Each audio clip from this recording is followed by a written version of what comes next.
I'm Roy Lee Lindsay with the North Carolina Pork Council, and I want everyone to remember, bacon makes everything better.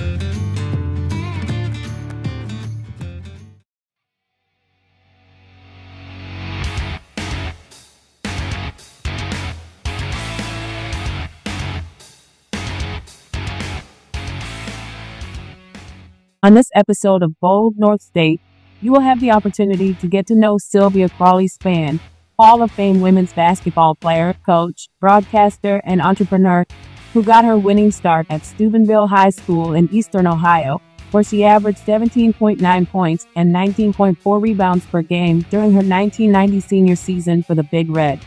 She went on to play basketball at the University of North Carolina, amassing 1,158 points, 582 rebounds, 124 blocks, and 98 steals during her collegiate career in Chapel Hill, learning the game under Hall of Fame coaches Sylvia Hatchell and Andrew Calder. During her senior season, the Lady Tar Heels won the NCAA Division I National Championship, defeating Louisiana Tech in front of a sold-out Richmond Coliseum and a CBS Sports national television audience. Sylvia signed her first professional contract to play abroad in France and continued to play professionally across 16 different countries. A silver and multiple gold medalist, she played youth basketball for the Jones Cup, Select Team, Pan American Games, and World University Games. Sylvia was named as a Basketball Player of the Year in 1997, shortly after she was named to the United States national team, where she became an alternate for the 1998 Olympic Games. Sylvia joined the first independent women's basketball league, American Basketball League, where she won the first ever women's slam dunk contest with a perfect score of 100, doing a blindfolded dunk. When the ABL ended, CRAWLEY joined the Portland Fire for 3 seasons. From there, CRAWLEY was selected by the Indiana Fever during the WNBA's dispersal draft in April 2003, and was eventually traded to the San Antonio Silver Stars before retiring due to a collision on the court. As a respected coach, Sylvia served as an assistant at the University of North Carolina and Fordham University before being named head coach at Ohio University. She then went to Boston College as head coach and later to be an assistant coach for the Indiana Fever before returning to the University of North Carolina as an assistant from 2016 to 2019. Her 00 jersey was retired at the University of North Carolina in 2000. Today, Sylvia is both a motivational speaker and clothing designer, while also serving others as a licensed minister. You're about to meet Sylvia CRAWLEY SPANN on this episode of Bold North State. And with that, we bring in to Bold North State the national champion center of the 1994 Lady Tar Heels. We're talking about Sylvia CRAWLEY SPANN. Always great to see number 00 on the other side of the camera. I'd rather be there with you, but Sylvia, it's magnificent to see you on this 30th anniversary of the Lady Tar Heels National Championship in Richmond. Thank you, Mike, for having me. It's always a pleasure to see you, of course. Well, let's talk about your career. You played on an NCAA title team at Carolina for Team USA in the ABL. You won a slam dunk championship of the whole world and in the WNBA. So from a player's perspective, how has women's basketball evolved from the time you played until right now in 2024? Wow, it is a much faster game. It is, I think the players are more skilled because these players started in the 3rd grade and they have personal trainers and they're playing a lot of AAU basketball. So they're much more experienced, much more skilled than we were. Different kind of game. We played a more physical game because of how the rules were at that time. You could hand check, you could bump a cutter, and things like that. Now they've taken that physicality out of the game with those rule changes to make it a more up-tempo game, faster pace, higher scoring. That's more exciting for women's basketball in the direction that it was headed in. And so, I'm honored that I was able to be a pioneer, one of the many pioneers for the game. And I remember playing in the ABL, in the WNBA, where we started to see some shifts happening, some cutbacks, in terms of budget and where we were traveling in, where we were lodging and things like that. And we thought, we just hoped and prayed that 10 years from now, 10 years from then, that the league would still be in existence. Many people my age, were starting their families, they had children, and we just didn't know by the time their children grew up that there would even be a league. So it does my heart good to see that the league is still alive and not just surviving, but thriving.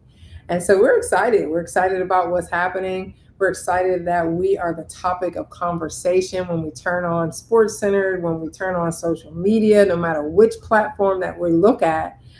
People are talking, people are watching women's basketball. And so finally we are here, and we're sitting back like, it's about time, we're a close-knit group in terms of the WNBA. It's a strong sisterhood. We're very united. We're all on social media. We have a private social media group where we have access to each other. We watch games together.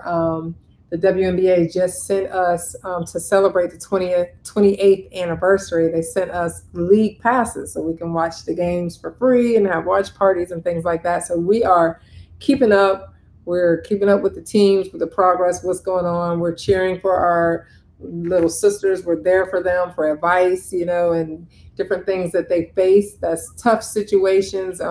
And they're not sure how to navigate it. It's not something that they can YouTube, like they look up everything else.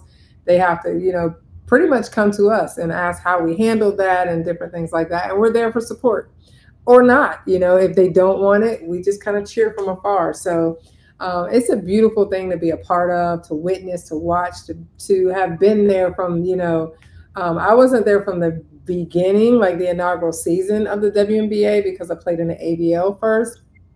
But 2 years later, I was there. And so just a part of that grassroots effort from, the earlier years of the W.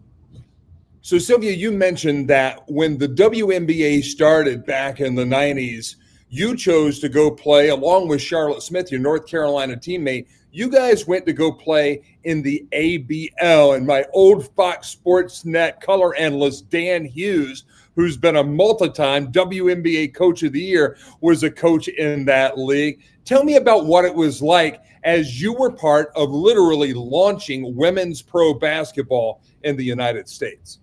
Well, Mike, I was playing in Spain because when I graduated from college, there was not a professional league in the United States. And so in order to go pro, that meant overseas. And so I was in Spain and I got a letter. And I'll never forget, I was very homesick at the time, almost like borderline depressed / melancholy, to be exact.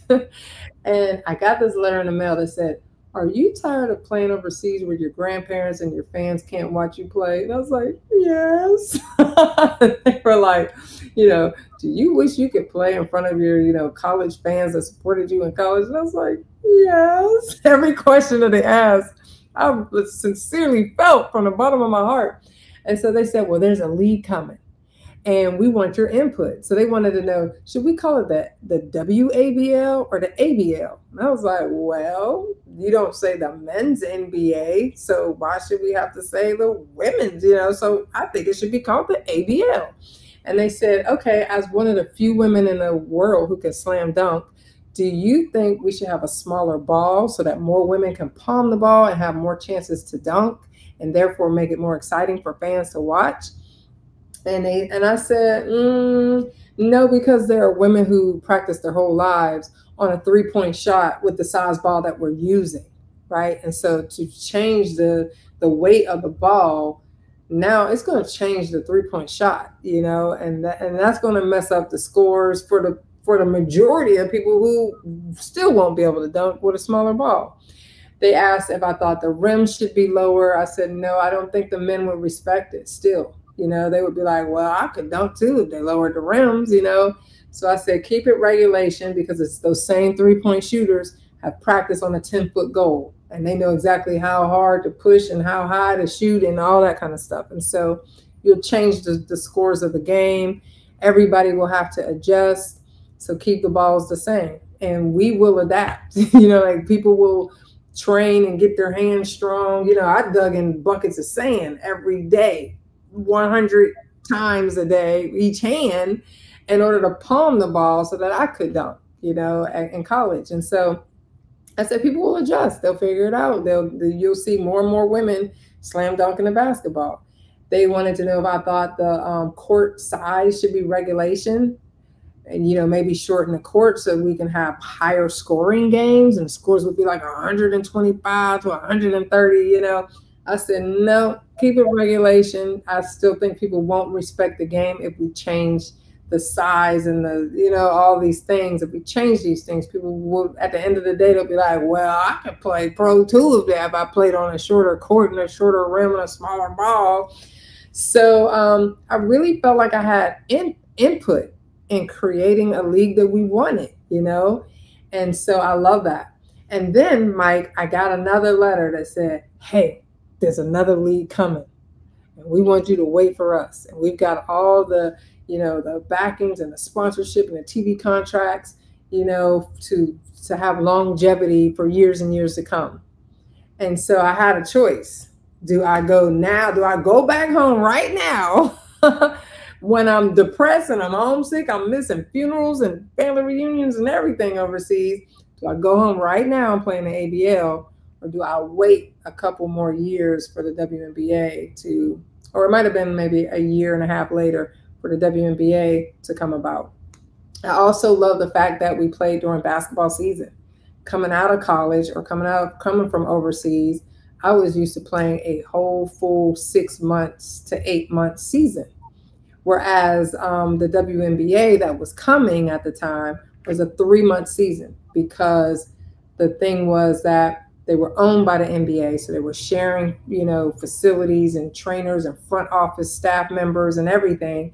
And they didn't want to compete against themselves. They didn't feel like the women could compete against the NBA fans. So they didn't want the fans to choose between NBA and WNBA, you know, because that was the same company. So they said, okay, when the NBA is over, we'll put the WNBA in the summers. People, you know, pretty much have nothing better to do but watch women's basketball, maybe compete with a little baseball, but you're either a basketball fan or a baseball fan kind of thing. And so, so I like the fact of having a full-time job versus a part-time job. So in the ABL, we have full-time salaries. I made $210,000 a year in the ABL. And the WNBA, as a veteran, the maximum I ever made as a leading scorer of my team even was $74,000. So 210, 74, you know what I mean? Like, if I played in the WNBA, I would still have to go overseas just to make ends meet, you know. $74,000, you buy one truck and, you know what I mean, food for the summer and get you an apartment, there's your salary. Like, you got to go overseas, you're broke.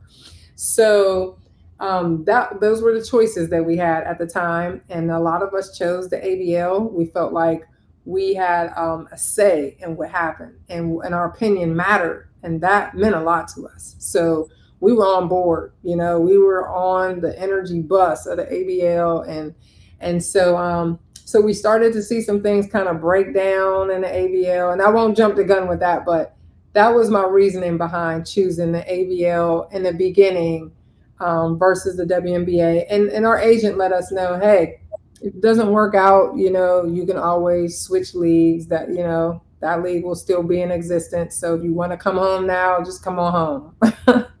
You know, you brought up a lot of different things right there, and I want to ask you about playing in Europe, but I want to stay with the evolution of the game for the women here in the United States. And now you see, as you mentioned, 28 years ago, the WNBA started, and now you see this rise in attention. What do you think the number one reason why people are starting to really pay attention, not just this year, but for the last 3-4 seasons coming out of the pandemic? Women's basketball has truly been on the rise. Yeah, it has progressively been on the rise. This is not, it didn't just happen this year. A lot of people who are new to the WNBA thinks like all of a sudden, boom, the WNBA like is a top topic of conversation, but it's been steadily on the increase. And so the timing just happens to be right now. I think there are a lot of contributors to that. I think if you look at the women's college game, there are many things that have changed the course of college women's basketball.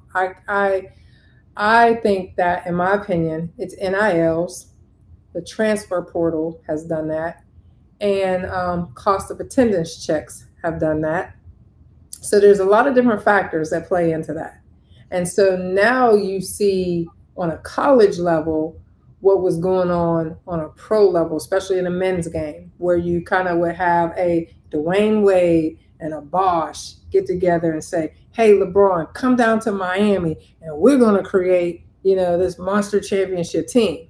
You saw that in college men's basketball with the Fab Five back with Michigan, where they said, hey, if all five of us stick together and commit to Michigan, we can make it to the championship game, which they did against North Carolina. And unfortunately, ran out of timeouts and we won. And the rest is history. But, and I'm friends with those guys. I'll pick with them about that to this day. But we've seen that before, right? It's just now starting to happen in the women's game, especially on the collegiate side, where they kind of said, hey, you can transfer. And also, let's add into my three things. Let's add in COVID year. That's a whole nother can of worms, right? So these things were like very, very complex and interesting.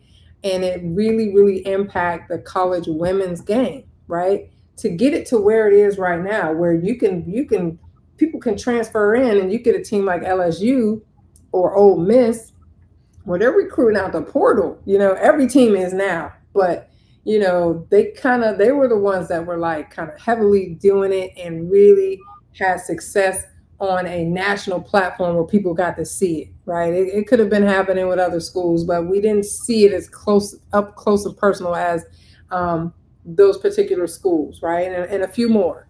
And so, so you saw them stack their teams. Now players are recruiting players. You know what I mean? Like they want to win a championship. Why? Because they want to go to the WNBA. Right. And so the teams that win it get more people drafted in the league. So NILs happen because COVID hit, schools lost money and said, hey, how can we recoup this money? All right, let's give players what they've been asking for. Let's let them make money off their name, image, and likeness, but we're going to get a cut from it. Okay. So now they make money, we make money, everybody's happy. Can of worms that they do not have a lid for. I'm not sure if they thought all the way through this, but we're here. Right now, your NILs can transfer with you to the pros. So now that becomes an endorsement within that same company. So that kind of wave has happened on a collegiate level, and it's trickled to the pro game. It's been that way for years. This is why the ABL strategically placed their teams in hotbeds for college women's basketball. If you think about it. Yeah, you had a Tennessee team because Pat Summitt had a dynasty down there, and they put those Tennessee players there. You had the Richmond Rage, right?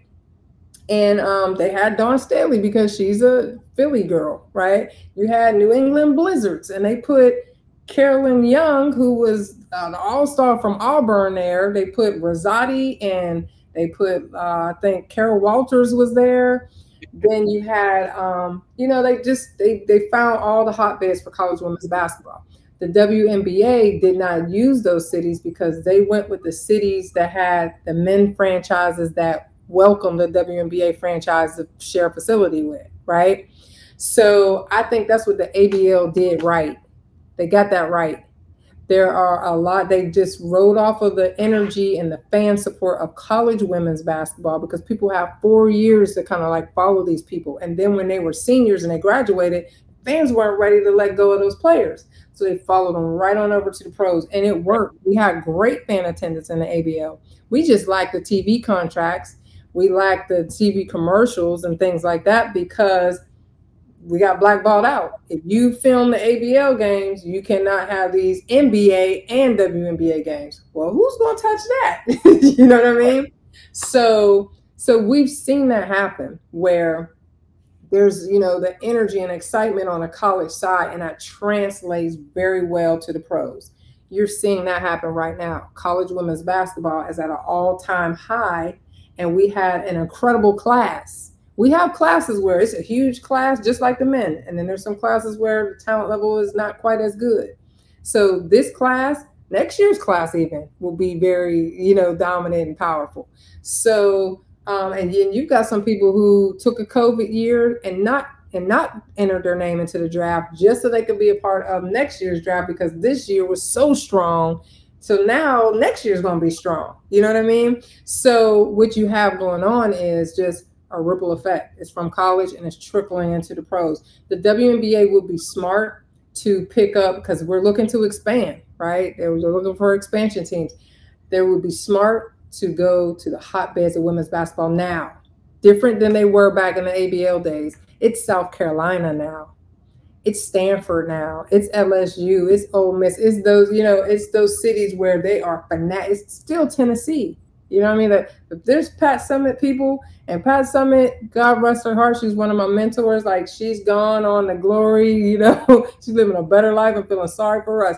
But they're still there, like, celebrating Pat's legacy. So women's basketball is huge still in Tennessee. There needs to be a team there. Connecticut's still, you know, very good. So just, I mean, it's shifting in terms of like where the talent is and who the top teams are. But, you know, I think the WNBA, if they put teams there, they're going to have great success because the fans, they're not ready to let go after 4 years. It's just, it's too exciting. They're just diehard fans. They're fanatics. And so let that trickle on to the WNBA. So I think there's a number of factors that's happening right now. And so perfect timing for the WNBA season to hit and everything that's going on, and the rookie class that's come in, you know, just, you know, trying to transition into the WNBA. And it's tough. I don't care how good you are. It is tough because for years there have been no expansion teams.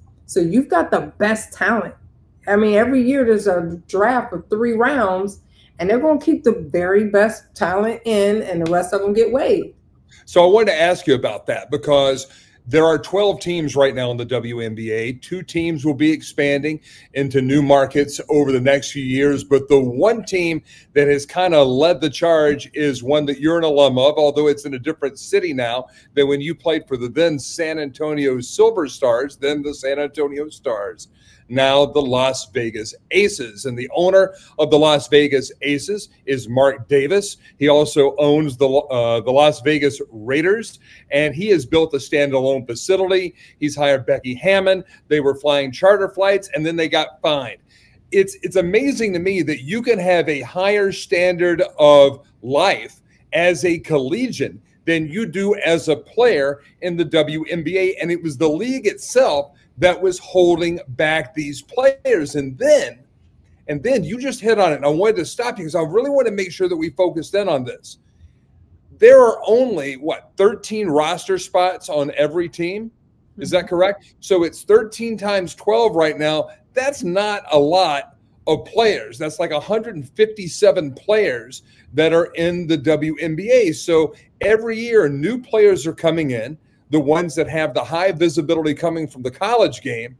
And then there are veterans that are losing opportunities. So now if you're a veteran and you get pushed out of the league and you have to go play in Europe, you just said that's a pretty tough existence over there, because if you don't have the language barrier, if you don't know the culture, it's really tough. So the competition to make a roster spot in the WNBA in 24 and 25 and 26, I would think that would be maybe the most competitive time in the history of women's basketball.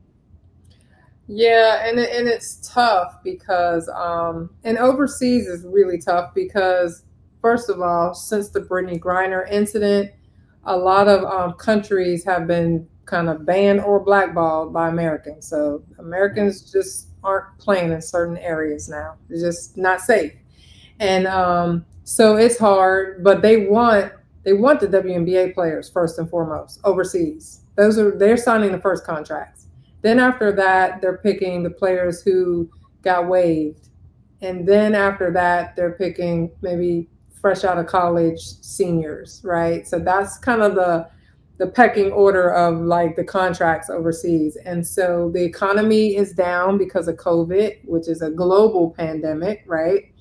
So the money's not the way it used to be.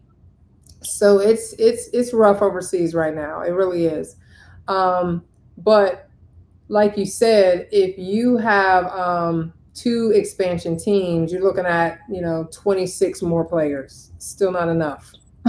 You got 3 rounds for every team, right? And so, what is there? 10 each round? No, there's 12 each round, right? Because of 12 teams.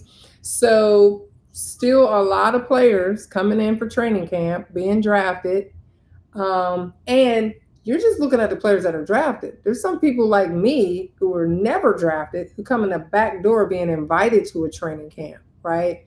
So let's talk about training camp, Mike. Training camp is very hard. So I played for Portland Fire first in the WNBA. In the year 2000, the NBA opened it up for every NBA franchise to buy their WNBA franchise. Before it was owned by the NBA, right? So they're like, okay, so the Spurs, if you want the San Antonio Silver Stars, you got a chance to buy them. And that will be your franchise. Not the NBA's franchise, but the Spurs franchise. Portland Trailblazers, if you guys want the Fire, you can buy the Fire. So they opened it up for every team to buy their WNBA sister franchise. Well, Portland Trailblazers said, we don't want them here. We decline. We want our facility back. We want our trainers back. We want our front office back. So our team folded. And so now I'm dispersed in a dispersal draft, right? So 4 teams folded that year: Cleveland Rockers, Portland Fire, Orlando Miracle, and there's one more, Miami Soul. Those 4 teams. So you got however many was on the roster at that time, maybe 14 from 4 teams. We're in a dispersal draft combine, like a dispersal combine. They put a jersey on our back, made the best men win, and teams came to watch us. And I got sent in a dispersal draft to Indiana Fever. Not a draft where everybody's in New York, they give you the hat. I never had that experience. Dispersal draft, very different from regular draft. So I get drafted by Indiana Fever. Tamika Catchings picks me up. At night, I go to my hotel. I'm shipping my car, shipping my clothes and stuff like that. I wake up in the morning, my lights blinking. I call the front desk like, "Oh, message, congratulations, you've been traded to San Antonio." My car, my clothes aren't even here yet. So now I'm going to, San Antonio. So now I'm in a training camp, okay, of an already existing team, which was, by the way, the Utah Stars, who got relocated to San Antonio. Not that year, maybe the year before I got there, right? But we've got Margot Dudek, who's the center there. She's 7'2". Whose spot am I taking? You know what I mean? You got Marie 7'2". I don't remember her. To Margot Dudek, yes. I'm like, okay, so I'm in training camp. They all know each other. They all want each other to make the roster again. Nobody's job is ever guaranteed in the WNBA unless you are a marquee player. You got a marquee contract. Like the Olympian players who were placed on each team, who took a chance, did not go to the ABL. They waited, went to the WNBA. The WNBA said, we will repay you for your sacrifice, right? So they're not drafted. They're placed on teams, and all the marketing's revolved around them, right? So anyways, I'm now in San Antonio. I'm the new kid on the block. You know what I mean? Like, I just got sent there from Indiana Fever, traded for Natalie Williams. They love Nat there. They don't want me there. So now if Margot blocks my shot, they're all like, ooh, they're high-fiving Margot.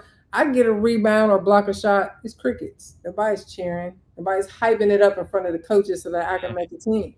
I drive through the lane. I'm getting clothes hangers, Mike. Like, it's physical because we are playing for this is our job. This is our livelihood. You miss one free throw, you could be cut. They said, take a look to your left, to your right. Don't make a friend, because and this is training camp. So there's 2 practices plus weights, right? A day. And after each practice, there's names on the list on the coach's office of who is on the next flight smoking. Your bags are right there. Every day you just bring your bags with you to practice, because if you don't practice good, you on the next flight smoking. Like it's like that. It's that on the next flight smoking. Yes. I love this. So basketball is over 85% mental. If you're shooting thinking like, if I miss this shot, I'm going home, high probability you're not going to make that shot, right? That's a lot of stress. That's a lot of pressure, especially for a new person coming in with a team that already has chemistry, already want each other to stay. They do not want me to replace any center post player on this team. So it's hard for the rookies. I'm a grown rookie. Now, mind you, I'm 28 years old. So, you know what I mean? But think about if I was 20 years old and not as mentally tough. I have now played overseas with a language barrier. I've watched my teammates get smacked in the face because that's their culture. Women aren't allowed outside or drive after 10 o'clock at night. Like, I've experienced all of this. You know, my best friend was homeless. I used to climb in his box at McDonald's and just to talk English with him. Like, I'm very, very mentally tough. I've survived Andrew Calder at the University of North Carolina, and I'm a national champion at this time. So I could go into that training camp and face that kind of adversity, like everything stacked against me to not make this team. But I can overcome that because of mental toughness and still land a spot and be a starter for the San Antonio Silver Stars. So I just wanted to give you a glimpse of kind of like the culture. Now, once I made the team, it's all love. Teammates love me. I was voted captain of every team I've ever played on, but I was captain of San Antonio Silver Stars, same team that did not want me there. But once I proved like, y'all not going to break me, I'm still here. I'm the skinniest girl in this league. I've never had an injury, and you're not going to break me, right? So once they saw, it's like a tree. They're going to see if you're going, but if you stand strong, okay, you're in. and that's training camp. Like, that's what it is. It's tough.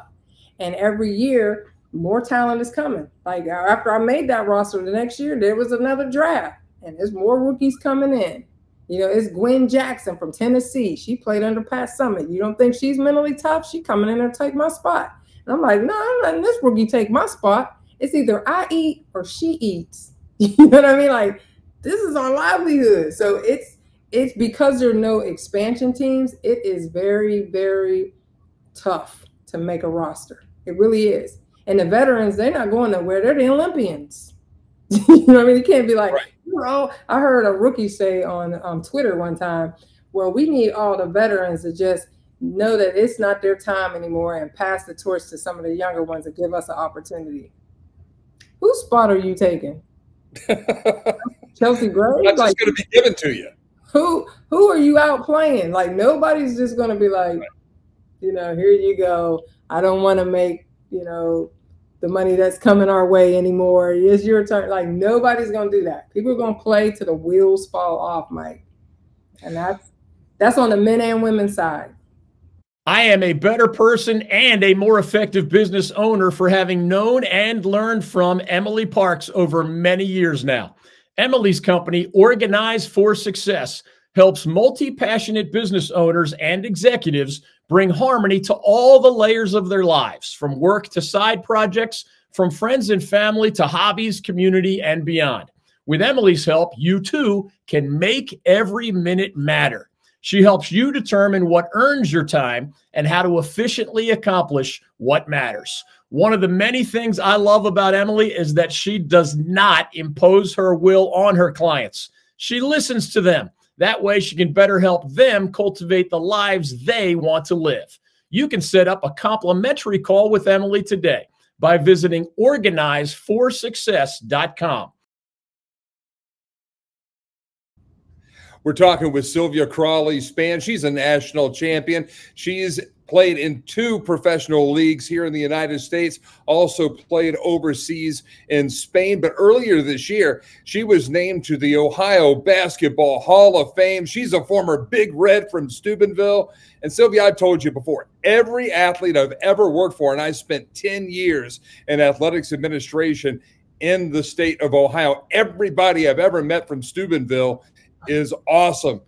former quarterback at Cincinnati, Zach Collaros, who has multiple Grey Cup championships in the Canadian Football League, is also a very good friend of mine. But let's transition now and talk a little bit about your coaching career, because you were a coach on the floor for the 1994 national champion Lady Tar Heels. I was a part of that for 3 years. I watched you grow. Even though you didn't gain a lot of weight, you grew as a coach on the floor. And I know that was invaluable to Sylvia Hatchell and Andrew Calder and Fred Applin and Ann Hancock and Emily Johnson and all the folks that you played for.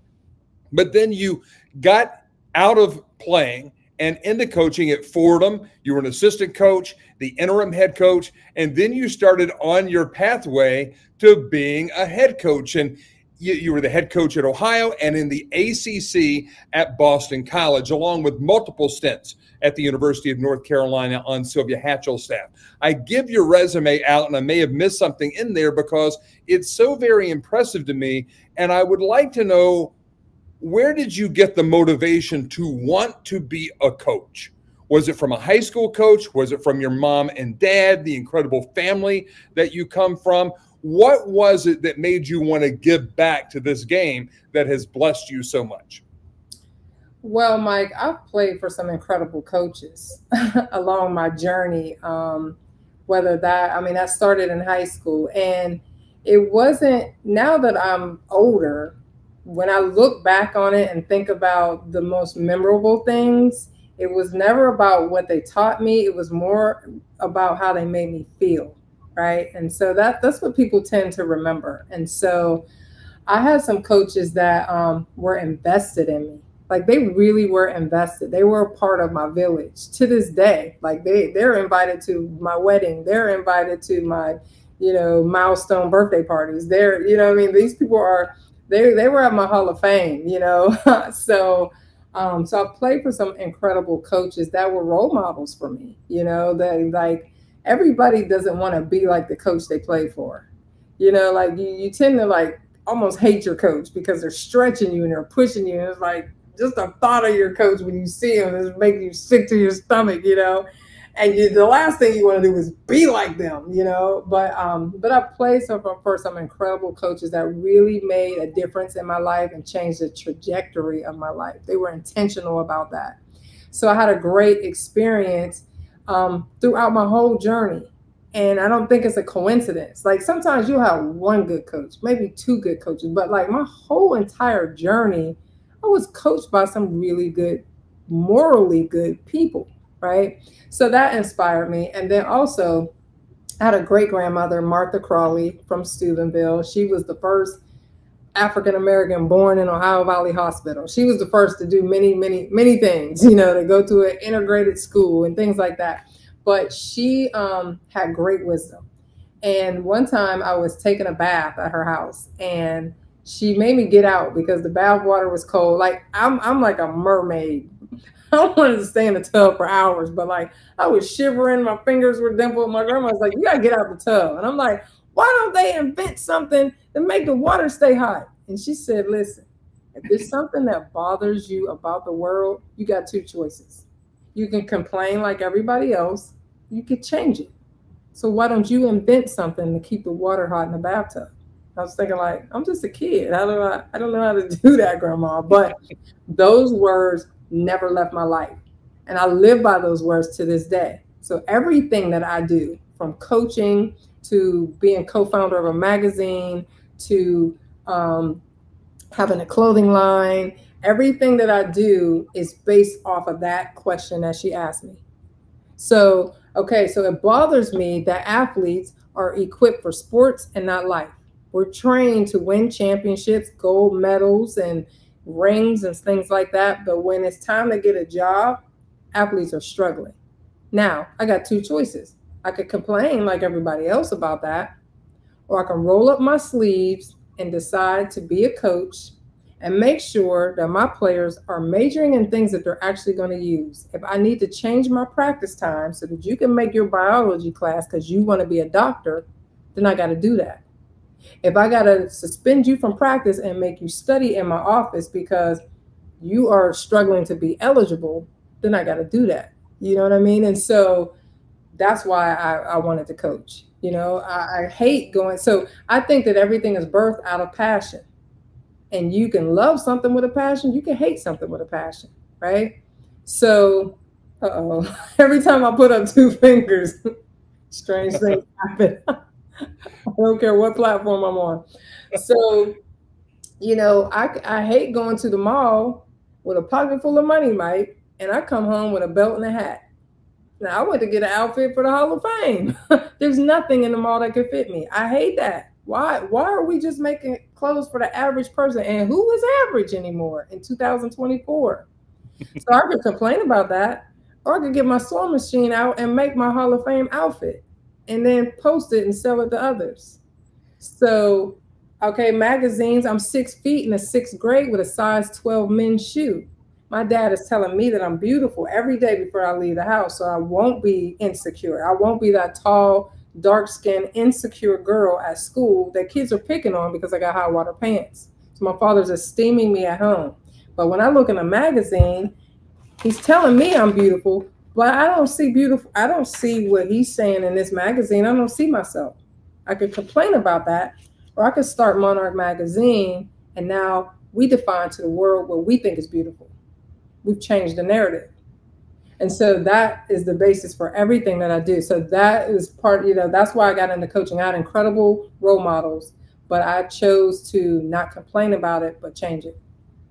And you talk about your 1994 experience at North Carolina, winning the national championship, and looking to the members of that team. You have, you talked about doctors. You have Kim Rouse and you have Maya Vukojic, who are both doctors off of that group. You have coaches and Stephanie Lawrence and Lori Gear and Charlotte Smith and yourself. And I see the how they say iron sharpens iron. You know, steel is forged, and you know this being from Ohio, in great intense heat and pressure. And I wonder right now if the athletes in 2024 have that same opportunity to experience that challenge, because it does appear, and you'll tell me if this is, you know, my imagination or not, that anytime there is a little bit of a hiccup in their life, they will look to leave. You have players that have played 1, 2, 3, sometimes 4 years at a school.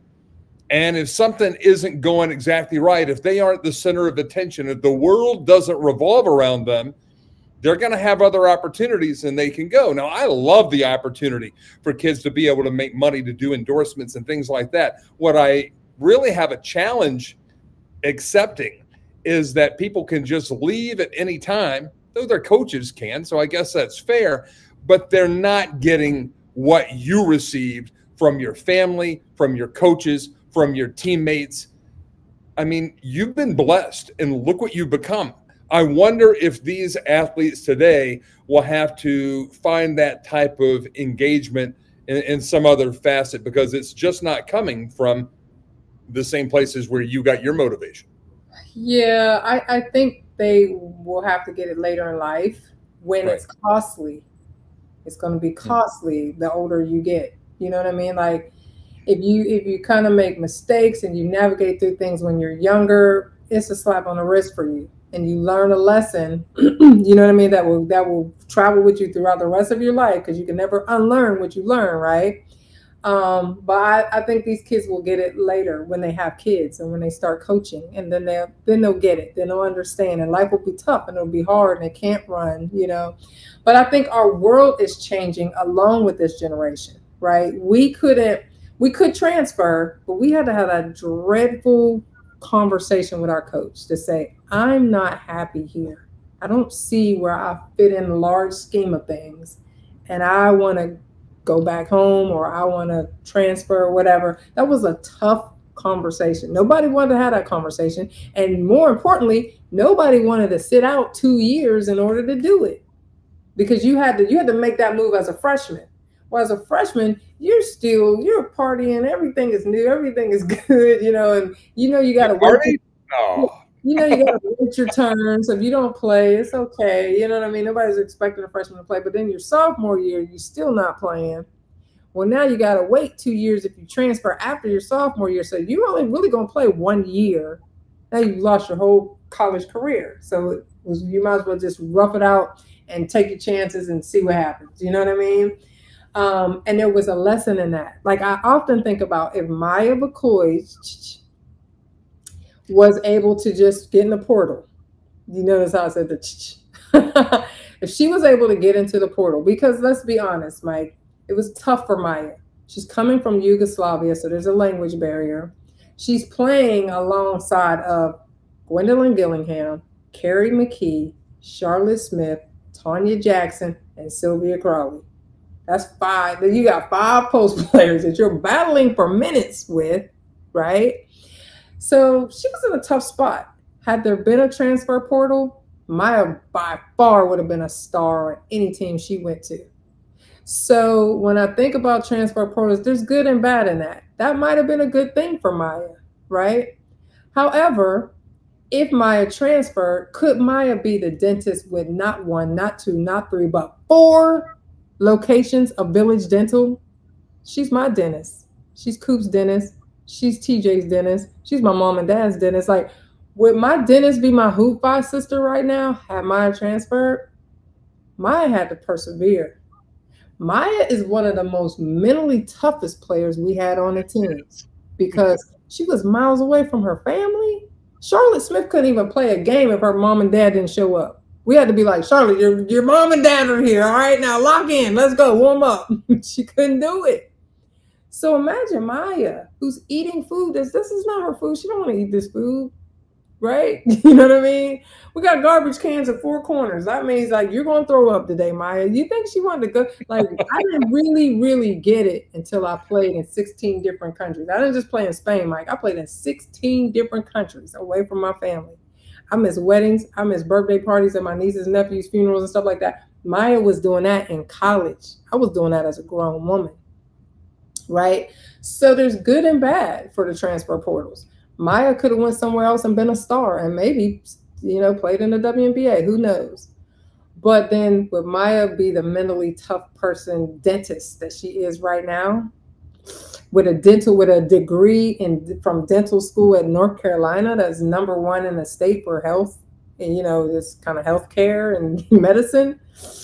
I don't know. You know what I mean? So I think these kids, you can't coach them hard anymore. Like, I had coaches that coached me hard. That was in my Hall of Fame thing, my Hall of Fame speech. I thank my coaches for coaching me hard and never letting up on me, because I would have taken all the slack you gave me, right? I called home at least 4 times, Mike, and said, Mom, I'm not cut out for this. I want to come home. I didn't sign up for the track team. They got us running track here. My mom was like, listen, I don't know where you're going to go. We don't have not 1 red cent saved for your education. We put your brother and sister through school.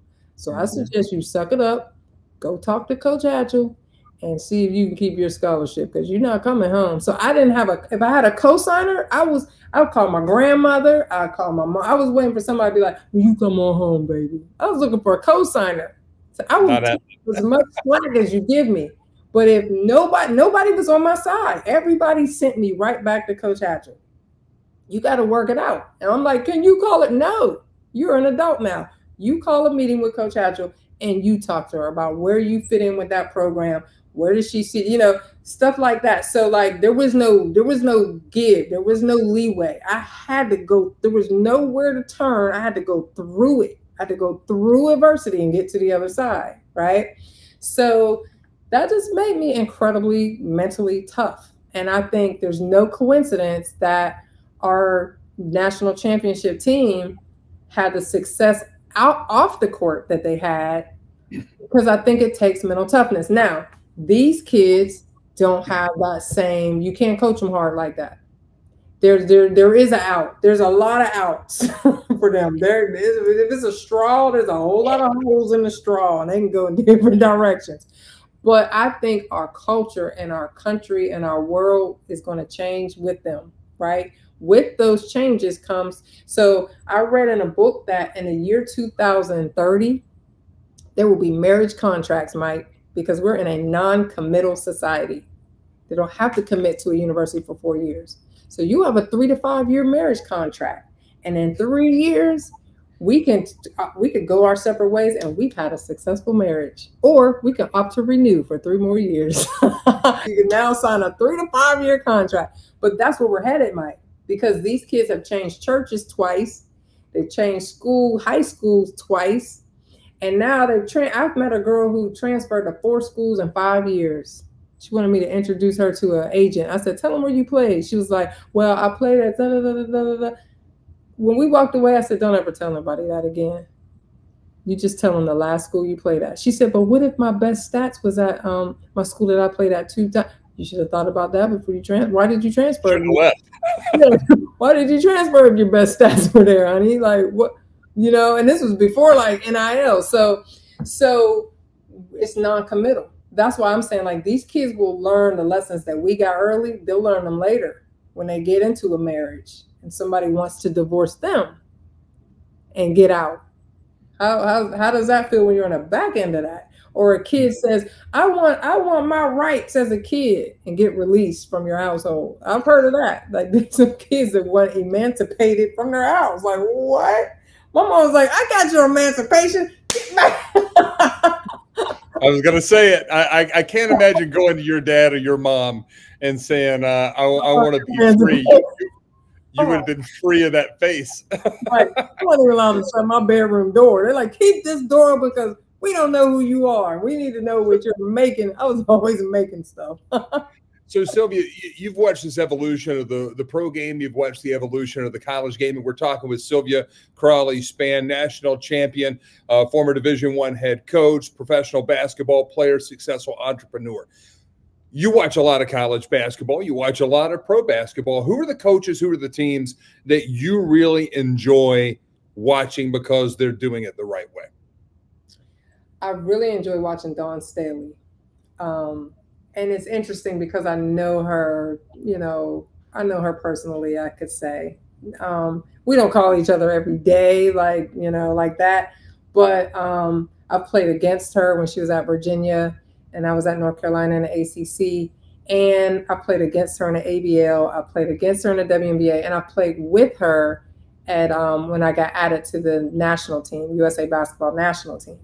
I actually got added late to that team. This was the 1 year where the Olympians stayed together all year round, and they got apartments, and they had them in Colorado Springs, and Tara Vanderveer was the coach, and they had a year of training together. So I got added late, and they put me in Colorado Springs Olympic campus in a dorm, and I was by myself. The rest of the players had apartments and cars and stuff like that.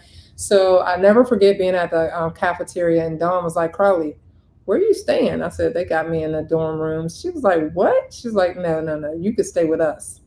And so I lived with Dawn and Lisa Leslie. So I got a up close and personal view of who Dawn is in the dark. Like, where her, that's your character, like who you are when nobody's looking. I got to see that. What she ate, where she slept, how her house looked, whether that's neat or messy or, So I feel comfortable with saying I know Dawn.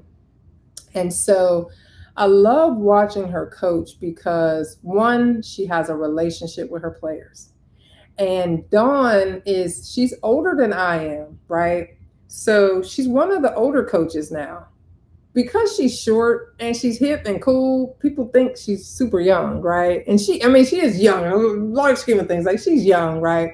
But now she's like one of the older coaches. But she is doing an incredible job of staying connected to this generation. So she's on Twitter every day. She, like she's on social media. That's their language, and she's speaking their language, right? And what I love about Dawn, Mike, is she has an NIL coach on her bench. Their job is to find NIL deals for their whole team, her included, right?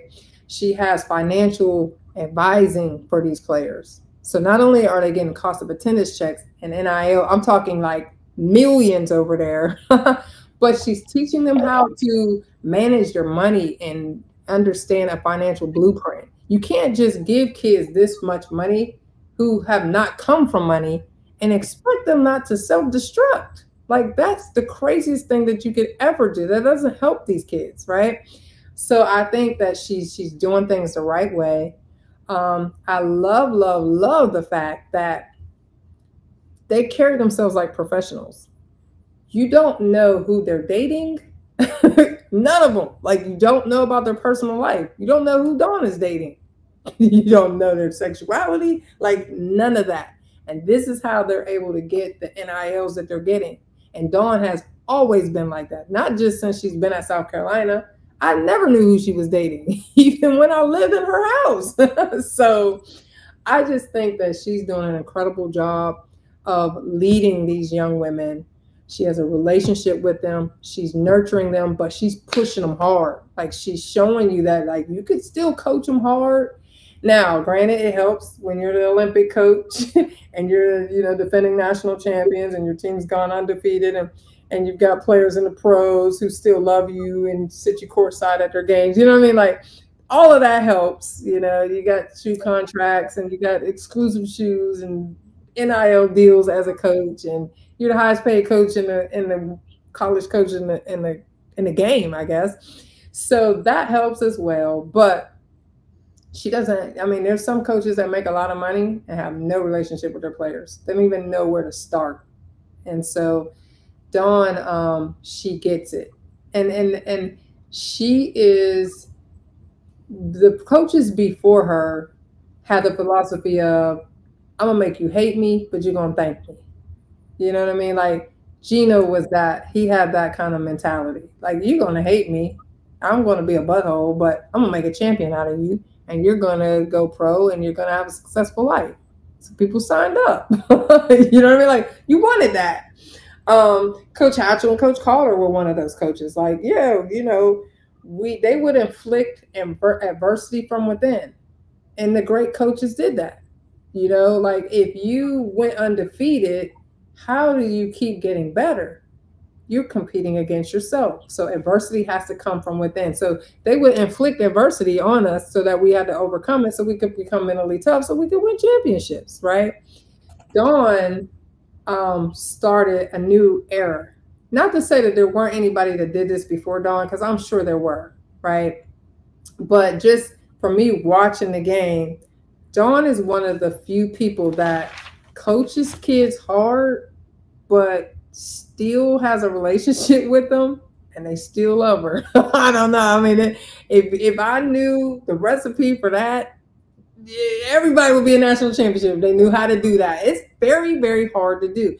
When you're an assistant coach, it's easy, because you're usually the young person on staff. At Carolina, I was a young person on staff. People come to my office, confide in me. So I was that auntie. I'm in the bridge in between the coaches and the players, right? The minute I became a head coach, nobody wanted to come to my office. Absolutely. I would text my players on their birthday and be like, hey, I need to see you in my office. And they're like, oh. They would go to every single assistant coach and be like, you know why Coach Crowley wants to meet with me? And they'd be like, no, go see her. Like, I'm sure it's fine. And they come in and I'd be like, happy birthday. They would be like, oh my gosh, I've been worrying all day long. Why? Why were you worrying? But nobody wants to go in the head coach's office. That means you're in trouble. That's like the principal's office or something, right? So it's hard to build a relationship with the players. You control their playing time. Like, they love you in the preseason, but as soon as they find out who the starters are and who your rotating 8 players are going to be, and they're not in that, or they're not one of the starters, all of that goes out the drain. You know, so the coaches who have been able to do that, I admire them. The Charlotte Smiths that are out there, the Delisha Miltons that do that. And we got a new wave of coaches who have played. Some of the older coaches, they played, but the game was different. There was an offense and a defense and a rover, you know what I mean? Now you've got like some WNBA players who are coaching, you know, some Olympians who are now coaching.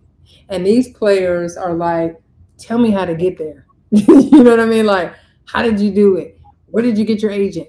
What did you, like, these coaches already have connections. They've got people playing in the league who are doing it, you know, and so they can just kind of tap into that network. So I really love what I'm seeing right now. The WNBA, you know, they're hiring former WNBA players. They're holding a spot on their coaching staff roster for former players. So you got Teresa Witherspoon at Chicago Sky with Crystal Robinson, who's my former teammate. You know, you've got Katie Smith coaching in the league. You've got, you know, a whole lot of former players who are now coaching. And so because they recently played, they could switch that coaching hat very quickly. I can do that. I played and coached simultaneously in the same year. So I had a 9-month coaching contract at the University of North Carolina, making $30,000 a year. That's unheard of now, right? At a BCS school, but they prorated my contract. So I played 9 months at Carolina, and I played 3 months in the WNBA. And I did that for 2 years. And there were 7 of us who did that. Dawn Staley was one of them. And so, and it was suicidal, Mike, like, oh my goodness, because you're supposed to get better on your off season, but on my off season, I was doing film work and recruiting, right? So when do I train? And there's no expansion team, so I got to get better. Somebody's going to knock me off my spot as starting center for my team. So you know, there was a whole lot of things that I had to navigate through, but I was able to spend a year saying, okay, how can I do from the sideline as an observant what I used to do as a player, a participant in the huddle, where I would say, all right, guys, grab somebody by their shirt. This will not be my last game. You better box out. Samson, you better be weak side. You know what I mean? Like in a huddle, I could say that. But on the side, how can I do that from over here? I'm not in that huddle. So I had 2 years to figure it out. And what I realized, Mike, is that in that huddle, I had a relationship with every single girl on that team. I knew what to say to Gwendolyn and how to say it. It was very different than how I said it to Charlotte Smith and Tanya Jackson, right? And that was very different than how I said it to Samson. Samson only understood a certain language, and that language was not appropriate for Maya or Gwendolyn, you know? So it's like, I had or Carrie. Carrie. No, I don't know. Carrie, everything just, she's so happy that nothing fazed her, which I love about her. But beautiful. I'll never forget, Gwendolyn Gillingham and I had a heated practice, and it got really heated. There was some exchange of words, and, you know, she got a rebound over me. She pushed me and got a rebound, and I fell to the ground. And when she tried to do an outlet and run down the court, I grabbed her leg and tripped her, and she fell. And I got up and probably stomped on her on the way back down the court. And it was a heated practice. She had her licks in, I got mine, you know. So after practice, though, whatever happens on the court happens on the court. I done moved on. Whereas I noticed Gwendolyn was still carrying it at the airport. We had to travel. So she was, you know, she's carrying this on the bus, on the airport. So I go to our director of basketball operations and I said, hey, I haven't been roommates with Gwendolyn. Can you room us together? Because you're supposed to switch up the roommates, and I haven't been with her all year. So they switched some things up, and I'm with Gwendolyn. Now, there's certain people that you didn't want to room with, and our team was super, super close, Mike, you know this. But there were certain people we segregated in groups of, I have to sleep with the TV on at night, and I don't. So if you were, I don't want that TV on, you room with the other people who are in total dark, no TV on. And then there was those of us who, we got to sleep to that TV. So Gwendolyn was TV off and I was a TV on type of person. But I was going to suck it up on this day, and we were roommates. And so I got to know Gwendolyn. Like during spring break, I'm at Ohio State's block party, and she's milking cows on the farm. Very different lifestyles, right? And so we got to talk about each other's family and upbringing, how many brothers and sisters you got. And for the first time, I really got to know her. Okay, so our next game, now, yeah, I could grab Gwendolyn's shirt and say, you going to box out. Like, she knows I care. She knows that I care. So during that road trip when we were roommates, I ate with Gwendolyn. I sat with her. I sat with her on the bus. She was my best friend for that weekend, right? But I got to know her love language. I got to know how to communicate effectively to her. She doesn't like for people to talk down to her. She doesn't like for people to degrade her, belittle her. She's very intelligent. Just tell her what you want. She'll do it. You ain't got to scream at her. You don't have to curse at her. I got it. In that moment, I got it. And so that changed how I communicated to her. And then she knew if I had to say it in my way in the heat of the battle and not think about the best way to say it to Gwendolyn versus Samson versus, you know what I mean? Sometimes it just came out in Sylvia's way. she could handle it because she knew I cared. And once I understood that, Mike, that changed how I coach. I got to let them know that I care. You know what I mean? I have to build a relationship, and they're all different. They all have different personality types, different behaviors. They're the oldest daughter, they're the youngest daughter, they're the middle child, and how their family associates with them. All of that plays. All of my psychology classes kicked in. The 5 love languages, all that stuff kicks in. And so once I started doing that as a coach, I was way more effective. And I think that's what Dawn is getting right. That's what Charlotte Smith and Delisha Miltons and all those coaches, they're getting those things right. And the coaches who don't want a relationship with the parents and don't want a relationship with the players, like, I'm not going to be your best friend, but I'm going to push you hard. Those days are over, Mike, because these kids have, some of them got younger parents. So they grew up with their parents. They're best friends with their parents. They got cell phones where they never disconnect from their parents, right? So they're drone parents, they call them now. Instead of helicopter parents, they're drone. Absolutely. So they're used to having a close relationship with an authoritative figure over their life, whereas I didn't have a cell phone. So when I went to summer camp, my mom didn't talk to me till I came back home a week later, and no news was good news. You know what I mean? Like, wasn't no check up on me like, how's it going? You making friends? Like, none of that. I had to just gut it out. Said, Oh, you're back? I didn't think you were coming home for a few more days. Right. Go down the road. If you went to the football game and your curfew was at 11 o'clock, you didn't get to call home and be like, can I have an extension on my you didn't have a cell phone. You either you got to make a choice. Am I going to break curfew and face the consequences, or am I going home on time? You know what I mean? So different generations. So these kids are closely attached to the parents. The parents are closely attached to them. They need that relationship. They got to have it. They got to have it. And so when they go to school and they don't have that with their coach, you know what I mean? If you tell me no, you're being mean to me. You don't like me. There's favoritism. I don't, they're watching Disney. So I had a player who wanted to transfer because she said, college is just not what I thought it was going to be. I said, well, what did you think it was going to be? She was like, well, Hannah Montana never went. Hannah Montana? Disney? Honey, like, this is not Hannah Montana. This is Ohio University in the country with a cornfield down the street. Like, it's not going to be what you thought college was. Sorry, I don't know, I don't know what you want me to do. So, it's just a different time, different generation. But the coaches that figure out how to coach hard and stretch their players and make them mentally tough, but yet still keep a relationship intact. I don't know how they do it, Mike, but my hat tips off to them. Michael Berard, Managing Director Investments with the Founders Group at Stifel, works with a select group of high net worth individuals and institutions to develop and implement investment plans tailored to their specific objectives and risk tolerances. If you are interested in highly personalized, well-researched guidance and outstanding personal service, you can contact Michael at 984-364-2002. That's 984-364-2002. Stifel Nicholas and Company Incorporated, member SIPC and NYSE. 0.7 seconds left. Oh, Richmond Coliseum.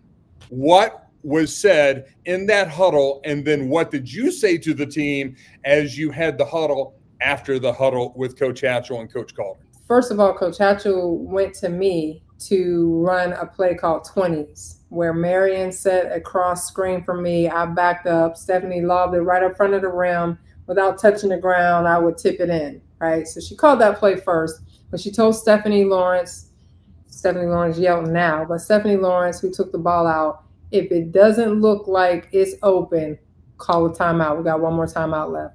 So we go run the play. Stephanie didn't feel like she could throw it. They switched it, right? So I got a point guard on me, and I'm like, throw it up in the air. And Stephanie she didn't want to risk it. It was, too big of a risk. And then I was covered. She was, bodying me up, but I felt like I could jump over her. So she calls timeout. We go to the side. Stephanie and I are arguing over whether it was open or not. But so they went with a senior. We only had 2 seniors on that team, right? So if you go to me first, that doesn't work. We called timeout. They got it covered. They already knew what we were going to run. They're now predicting that we're going to go to the next logical person, which is your other senior, Sampson. If you're going to win, if you're going to lose or win, you're going to do it off of your seniors, especially when Sampson have been leading our team all year. She's All-American, right? So that's the next logical choice, right? Well, they're expecting that. So the coaches were in their huddle while we're on the bench, right? So we're waiting for the second time out. And I hear Coach Hatcher saying, no, we're going for the win. Which leads me to believe that the other coaches weren't in favor of this. So she sits down, she just scratches the board, like bump that board. We're going for the win and not the tie. So all we need is 2 points to tie it and send it into overtime. She was just like, no, we're not doing that. We're going to run 30s, but instead of Charlotte, you going to the block, we want you to go out to the 3. Now, this seemed crazy because Charlotte had only made 8 threes in her whole career to everybody else. This did not seem crazy to us because Charlotte had the high hand. She had like 27 rebounds and 23 points maybe. Like she broke her record. She still has a record to this day. So considering that, it was not a crazy call. It was like, if I'm a coach who knows my players, I'm going to put my money on that player that's in a zone. She was in a complete zone. So she calls 30s. She gives me the instructions that I'm to, change the angle of my screen so that she doesn't go to the block. She goes to the 3. And I'm like, yeah, I get it. So we get in the huddle and Charlotte's like, what are we doing? And I'm like, Char dog, we're running 30s for you. You're not going to the block. I'm going to set my angle, my screen, and you're going to flare out to the 3 for a 3-point shot. We're going for the win, not the tie. She's like, what? Me? Now, mind you, Mike, we got 5 people in that huddle with Coach Hatcher. All 5, maybe I would say 4 people wanted that ball in their hands. Like, give me the rock, coach. I'll win this game for us. Right? That is so rare, especially today. Like when I talk to teams, because I travel and I talk to teams. I'm a public speaker, motivational speaker, and I talk to teams about leadership and championship behavior and mental toughness and things like that. And I'm like, Coach, which one is your go-to player? Which one of these players want the ball at the end of the game? And they're like, none of them. They be hiding. I'm like, they're hiding. They're like, yeah, they don't want no parts of that ball at the end of the game. They don't want that pressure of like, they might miss. And I'm thinking like, I might make it. We have 4 people who thought like that. Charlotte was the only one that wasn't thinking her name would be called, but was capable of being a go-to player and taking that shot. And out of all the people, Coach Hatcher called her number. Thank God she did. So once I reminded her what she needed to do, she was nervous. I mean, if you watch the video, she was ready to pee her pants. And we were like, you got it. Bend your knees. Aggressive follow through. She had a habit of doing like a lazy kind of follow through, and she would miss. And so when she was aggressive, she would make it. So we're like, aggressive follow through, like do your little kickstand. We're all coaching her on what to do. And she's like, yeah, I got it. So we run the play. And now I remember that when Coach Hatcher called that play, I was thinking, 30s, coach, because the last time we ran it, the last few times, they switched all screens. Like they knew what we were doing. They had us scouted, and we only had 3 or 4 out of bounds plays, right? So I'm like, they know that one, right? But coach called it for her not to go to the block. She's shooting the 3, so maybe this will work. So I'm thinking, okay, if they're switching all screens, I'm not going to go up to set the screen like coach is saying. I'm going to screen my own man. Because they taught us that. Coach Calder and Coach Hatcher, we watched film earlier that year, and they said, now, if they're switching on screens, Sylvia, what could you do? Screen your own man. So now your man's the one supposed to get her. She can't get out there. So I did that. And boy, so Tanya Sampson, kudos to her, Mike. She don't get enough credit for this. Tanya, if you watch the play, she cuts hard towards the ball as if she's going to get it. And she drew like 2 or 3 people with her because she's the next logical choice. She's the other senior. They're thinking, okay, coach called Crawley's play. That didn't work. Now she's going to Sampson. So we got to cover her because this girl, even with 1 or 2 people on her, she still could score. So she drew a lot of people with her, even though she knew the play was not for her. Now, normally, if you know the play is not for you, you're just going to be like, you're not going to cut hard like you would if you get the ball. She cut extremely hard. She was a decoy. People went with her. I screamed my own man. Stephanie made an incredible pass to Charlotte. To this day, I don't know how she did it. And Charlotte did her little kickstand step. And if you see a picture of the shot, it's almost like she broke her wrist. I don't think a human wrist could get down farther than she flicked. When I saw her wrist do that, Mike, I couldn't hear anything in the stands. This was a packed, sold out game. You were there. It was thousands of people. I couldn't hear. You could hear, in my mind, you could hear a pin drop. I couldn't hear not one fan. And that ball must have rotated about 1,000 times in my mind until, and I was trained to get 2 feet in the paint with 2 hands up on every shot. So just out of habit, I had no time for a putback. It's 0.7 of a second, right? But I go under the basket thinking, oh, maybe I could just tip it in the air, but she don't make it. But that ball rolled, went in the net, and dropped in my hands. And then I heard the crowd screaming. It was like it all kind of, as soon as that ball hit my hand, I heard people going, ah.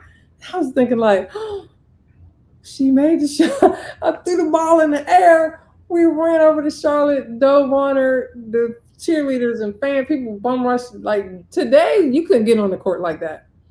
People bum rushed us. I'm on the bottom of the pile with one leg bent backwards. And the rest is history. But yeah, there's so many. Charlotte and I, we laugh and talk about that to this day. How she was just so zoned out in a timeout. You know what I mean? Because sometimes you go in a timeout, Mike, people are like screaming and fussing, and it's very chaotic because this is the last second. So the coach is nervous. She's trying to draw up something. It looks like scribble. Everybody's screaming, God, one timeout, one foul to give. There's people just shouting out random stuff. So in order to just keep your peace of mind, you almost got to just black all that out. You know, you just got to just get in your own little zone, get your water, take deep breaths, refuel, and get back out there. So Charlotte was in that mode, right? Now me, I was a captain, so I was responding. So our floor general was Marion Jones, who was a point guard, by the way. So it's hard to lead 5 headstrong women, 4 other headstrong women, who are all older than you, who all know the system better than you, who are better communicators and more outspoken than you. And higher basketball IQ because she was still a track athlete and a college freshman. Yeah. So she had a difficult task. So that year, she was my little sister. We have a big sister, little sister within our program, right? So I was helping her that year. Like I helped her. I would take the ball out of bounds and be like, run easy to Charlotte's side. She got the hot hand. Run this to Samson's side. Run this play Coach for on the floor. Yeah. So, and then I would pass it to her and I'd run down the floor and announce what play we're going to run, right?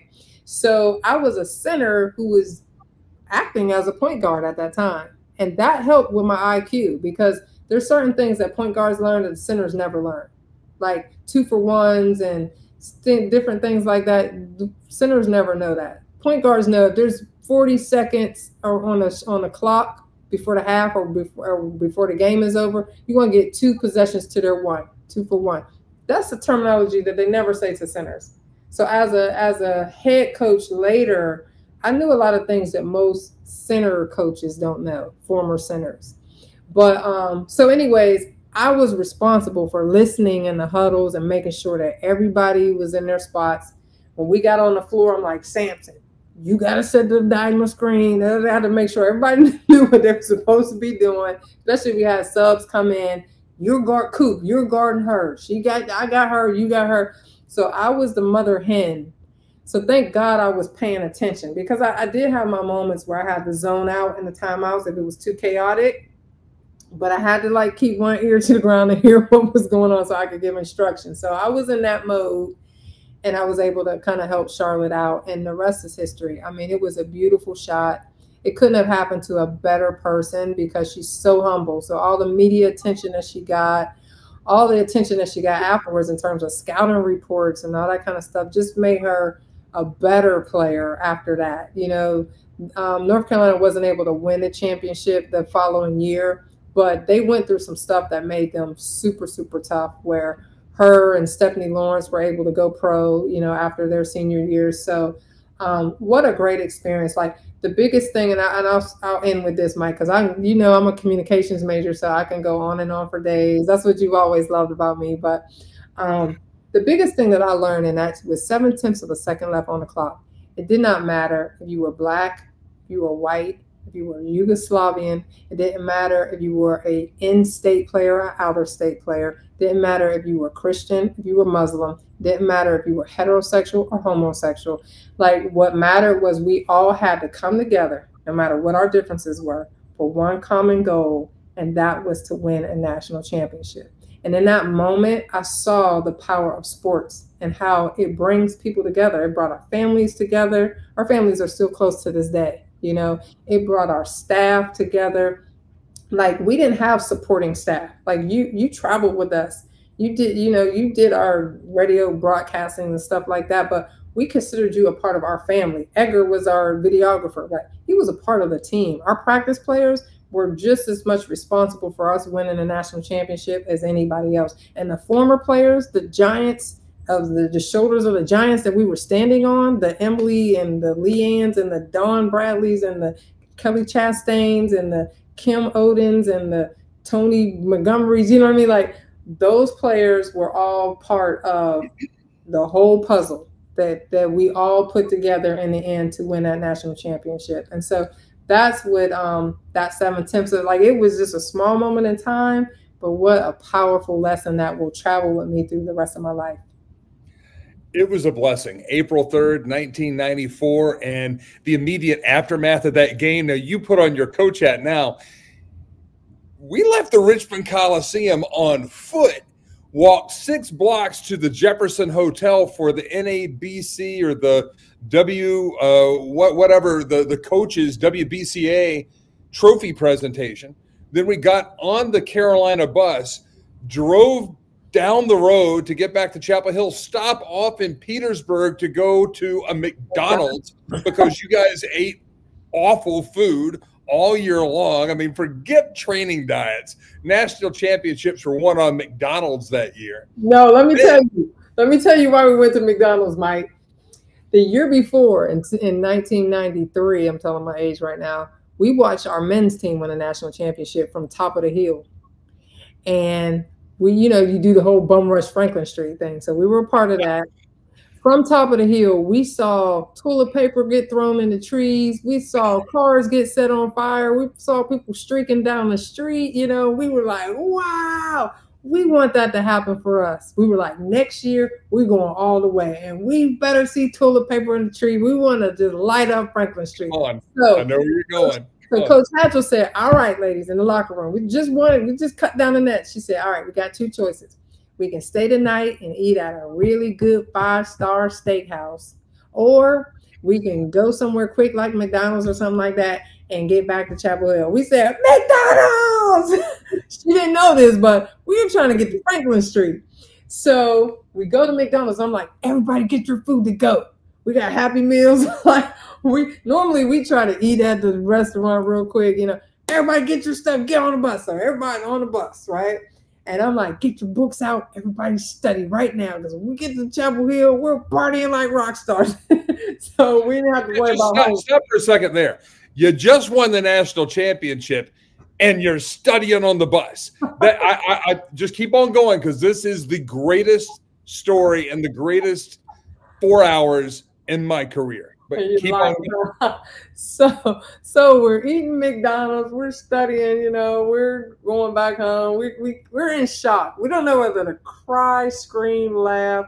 There's a newspaper article that has Samson, she's screaming. I'm like laughing, and Charlotte's crying. And that picture right there just captured exactly what we were feeling inside. Charlotte calls this a gamut of emotions that we were going through. But anyways, we're on a bus. We don't know how to feel, but we fall asleep. And when we hit the city limits, Coach Hatchell turns on the light on the bus like she always did. She gets the mic. She's making sure the mic works. She's like, ladies, we're in Chapel Hill. Wake up, wake up your neighbors. And we're waking each other up. She's like, do you guys want to ride through Franklin Street, or you want to just go straight to the locker room? We're like, Franklin Street. So and you picked up the police escort right there at the town police line. escort. So we're like, oh, we got a police escort. They're taking us to Franklin Street. So by the time we turn that corner by where Four Corners is, everybody had their face to the window. I got a picture of us in the bus. I got to get a copy of that. We got our faces like glued to the window, right? Everybody got a window at their seat, and we ride by Franklin Street, and it's pitch dark. Nobody. We got one fan there. His name was Malcolm Aaron. And one roll of toilet paper. Because it was Coop says, we got one roll of toilet paper up there. Well, Malcolm probably threw that one roll of toilet paper. And he's like this, Lady Tar. I invited him to the 25th anniversary. I was like, we got to find this guy and bring him out. So we're like heartbroken. We just played the hardest bracket of our lives, where we got cheated into a second seed and we're top 4 team in the nation. We got respect shirts on our t-shirts, like we've been disrespected, and we want to come home to our own people in Chapel Hill, and we got one fan. No, where's the streakers running down the street butt naked? Where's the cars turned over? Where's the police blocking off the streets? Like, where is that? No, nothing. So we sit back in our seats, we turn the corner, we go to Carmichael, and no, you're at Winston Dorm. They stop, and then you turn left, and then what do you see? We see everybody at Carmichael. They're 5,000-6,000 people, easy. They're waiting there at Carmichael for us. It wasn't at Franklin Street like we in our minds we had drew this all out, but it didn't happen anything the way we drew it out. But oh my goodness, what a shock, what a surprise. We didn't know, we still don't know whether to cry, laugh, or scream, but oh my goodness, Mike, it was unbelievable. And so we put our shoes in our locker, and the band's playing, and the cheerleaders, and Van Hatchel's got his big t-shirt on and his hat, and he's dancing, and oh my goodness, what an experience. And we had a parade, and just all kind of stuff, all of our teachers our professors congratulating us, and what an unbelievable time. I just remember 2 weeks later, I woke up and sat straight up in the bed and started screaming. My roommate was like, what is wrong? I was like, we won a national championship. Like, it had just hit me 2 weeks later. And I think it happened for a lot of us like that. Like I came to the locker room or something. I was like, yo, it's just now hit me. They're like, me too. Like, it hit us all at once, maybe like a week or two afterwards. So it's too much for your young little 20-year-old mind to just process it all. It didn't hit you. Now here, I got to say this publicly, Mike, and I wanted to say this to Coach Calder at the Hall of Fame. I did get a chance to look him eye to eye and thank him. Talking about Andrew Calder, longtime associate head coach, the person I named my son after because that's how much this team means to me, but he recently went into the assistant coaches Hall of Fame in a ceremony earlier in May this spring in Charlotte. And truly one of the greatest basketball minds that has ever graced a sideline in Chapel Hill, and that puts him in some pretty elite company. But just so everybody knows who you're talking about, that's Andrew Calder from McBee, South Carolina. Yeah, so I'm a daddy's girl, Mike, through and through. Everybody knows that. What I love about Coach Hatchell is she knew I was a daddy's girl. So she knew that Coach Calder was going to play a very intricate role into my development. There's something about the bass of a man's voice that just makes me do whatever I'm supposed to do. My mom would be like, Sylvia, did you clean your room? Did I tell you to clean your room? My dad come up and be like, Sylvia? I'm like, I'm cleaning it, Dad. So Coach Calder represented that in my life. And he worked very, very closely with me. It wasn't until maybe my junior year where he came up with the stat. He said, nobody I got to ask him if it was my junior or my senior year. I think it was towards the end of my junior year. He said, nobody has scored with their back to the basket. This was my senior year because I remember Edgar was part of the video. They had watched video, countless video of me, and they said nobody has scored with their back to the basket on Sylvia Crawley in like 9 straight games. It was something like that. And so we were watching film, and they said, we're telling her and Charlotte to front. All of our posts have to front the post. If she is fronting the post, Samson, you better have your butt weak side. Coop, you better be weak side. You let her down if you don't do that, because her man had scored on her in 9 games, and she's depending on you to be back there, right? And so then I didn't even know this stat, man. I was like, what? Say what? You know? So now I'm starting to take pride in defense for the first time. I'm starting to block shots with my left hand. He worked with me on being a left-hand shot blocker. With my right hand, I wanted to throw it to the stands and say, get that stuff out of here and talk trash.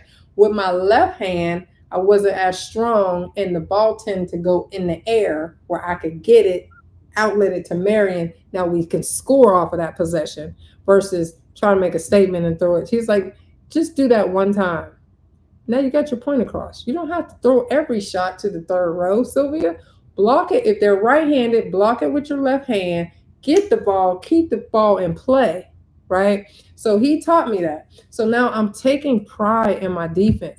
I know I can't be the leading scorer. Like, we're not outscoring Sampson. Nobody could touch her with a 10-foot pole. Like, her stats was just so far ahead of us. Like, you're not going to catch her in your career. So let that go.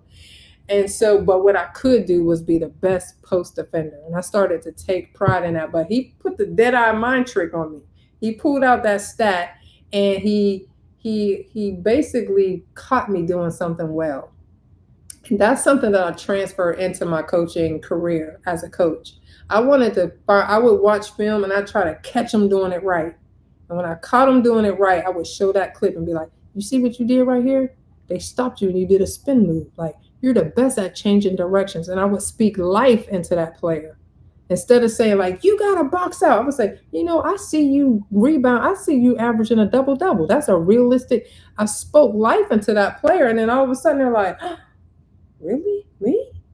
And now they take pride in that part of their game. And so prior to that, Coach Hatchell never mentioned me. She would be like, you got to play every game like it's your last.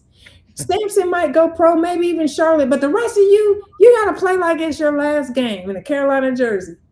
After that moment, after he called me out in front of the group and said that people hadn't scored against me with their back to the basket, so now I'm taking pride. I'm helping Charlotte weak side. If her man get by her, I'm blocking their shot. I'm defending this person and that person now, you know. But after that, my game elevated. Offense and defense, but it started on the defensive end. You know what I mean? And so now I'm being called. Coach Hatchell's like, Charlotte, Sampson, and Sylvia, they might go pro, but the rest of you guys. And I'm like, oh, my name is in the mix. Now there's a possibility for me to go pro now, you know, but coaches have so much power in the words that they say. There's life and death in the tongue, you know, and I'm so grateful that Coach Calder spoke life. Now, he cursed me out and flipped over a chair and when I made a mistake, but at the end of the day, he was trying to catch me doing something right and spoke that into my life. So when we won a national championship, in my mind, I'm the best defensive player in the world because we're national champions, right? That's what that got to mean, you know? And that year at our banquet, I got Defensive Player of the Year. That trickled into my professional career. You know, I really took pride in getting rebounds and blocks and defending. Somebody had to have somebody to guard Lisa Leslie. Somebody's got to guard Tina Thompson. And I took pride. Like, I'll guard them, coach. You know, everybody was like, I'm not guarding Lisa Leslie. It's like, you didn't back down ever. And you never back down to these legends of the game, which you are too, but you never back down. And that's your spirit, Sylvia. That's your spirit. I love it. Well, that comes from head coach Sylvia Hatchell, who has a book out called Fight, Fight. She was put on this earth to fight. She's fighting battles right now for women's sports, and she doesn't even coach anymore, right? But she's trying to fight for Title IX. She fought to get Title IX in, along with many other legends in this game. and she's fighting to keep Title IX, because we're at a very pivotal point right now where we could actually go back 50 years, things that will put us back 50 years right now. And so she's still fighting those fights to make sure that we have what we deserve, to the point where she just bought us all, upgraded our national championship rings. You know what I mean? Because she wants us to have the best. She feels like we deserve the best. And so that fighting spirit comes from her. That's what you see in Maya as a dentist, and Kim as a doctor, and Charlotte as a coach. We have the mental toughness. She taught us how to be assertive women.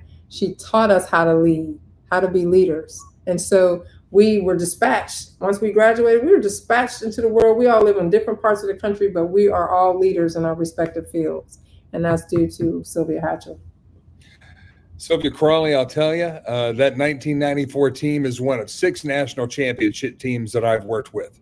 But in the 28 years that I spent in intercollegiate athletics, 6 years in professional sports, the 1993-94 North Carolina women's basketball team absolutely ruined me for the rest of my life, because I will never, ever be around a better group of human beings, will never be around a group of people who still to this day are true family. And that is such an overused, overhyped word, family.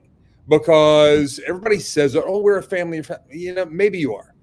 But I know that 1993-94 North Carolina team was, and specifically to Sylvia Hatchell. She is my big sister. I love her. I've been through and witnessed so many things with her and with you and with so many people that have happened to each other. And you never take that for granted, because that's an incredible blessing, just like what you have shared with our audience here on the North Carolina Sports Network here on this edition of Bold North State. And we came up with the name for this show, thinking about different types of people that we wanted to have on it. And you are the prototype for this type of show. You are bold, you're unapologetic, you are an absolute winner in every facet of life. And I thank you from the bottom of my radio guy heart. Thank you very much for sharing with us in what will be a now 2-episode edition of Bold North State, because with the two of us get talking, it could probably be an entire mini series. So thank you. We will have you back again to talk women's basketball and just to hear what you're doing next. So God bless you. Thank you very much. And we'll talk to you again there, champ. Thank you, Mike, for having me. I enjoyed it. And yeah, we definitely need a part 2.